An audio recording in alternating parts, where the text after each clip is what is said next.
विषयामध्ये बोललो, मी काय करणार आहे मी बोललो. तुम्ही ज्याला मत दिले त्यांनी 5 वर्षात तुमच्याकडे ठोकून पाहिलं नाही. ज्याला तुम्ही मत दिले नाही अजून मत देणार आहेत, मत देण्याला अजून 2 दिवस बाकी आहे, पण तरी त्या माणसानं तुमच्यासाठी रात्र दुःखाचं सुखाचं तुमच्या गावाच्या विकासाचं वैयक्तिक मला जिल्हा परिषदेचा सदस्य व्हायचा असेल तर मला तुमच्या या देवारी गावापासून फक्त एकच अपेक्षा आहे की या गावामध्ये मी वाटेल तितके काम केले. या गावामध्ये माझ्याकडे आहेत मी साधारणतः 15 कोटीपेक्षा जास्त या गावामध्ये काम केले आणि मला या गावाची अपेक्षा आहे.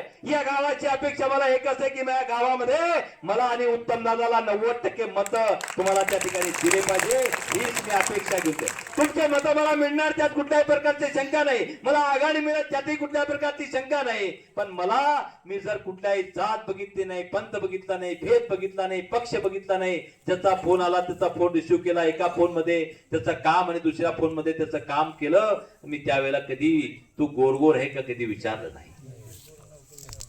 काही लोक नोकरीत बी माझ्यामुळे लागले,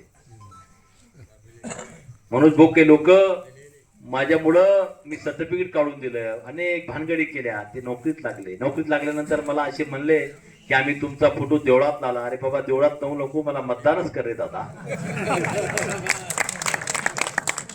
माणसं 70ला मतदान करू आणि आता या निवडणुकीमध्ये तुम्ही गोडगोडची भाषा वापरताय. आमचा नेता जयप्रकाश चव्हाण ज्या भागामध्ये कृषी उत्पन्न बाजार समितीची निवडणुकीमध्ये लढला होता, 47 मतं तुमच्या समाजाचे होते, त्याच्या विरोधात दुसऱ्या समाजाचा माणूस होता.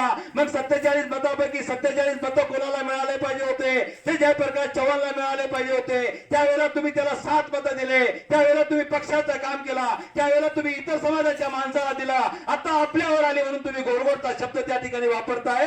लोक आता हुशार झालेले लोक तुमचं अजिबात ऐकणार नाही. त्या ठिकाणी तुम्हाला एकच विनंती करायला आलो आहे की अब्दुल सत्तार या भागामध्ये आपल्या समाजाने, बंजारा समाजाने, तो त्या प्रत्येक निवडणुकीमध्ये म्हणतो की मी बंजारा समाजामुळे आमदार झालेलो आहे. या बंजारा समाजाने त्याला सतत खरं जर पाहिलं तर या निवडणुकीमध्ये आपण सोयगाव तालुका मायनस आहे, पण मागच्या 3 निवडणुकीमध्ये सोयगाव तालुका प्लस त्या ठिकाणी त्याला दिलेलं आहे. बंजारा समाजाने त्याला आशीर्वाद दिलेला आहे, बंजारा समाजाने त्याला मतं दिले.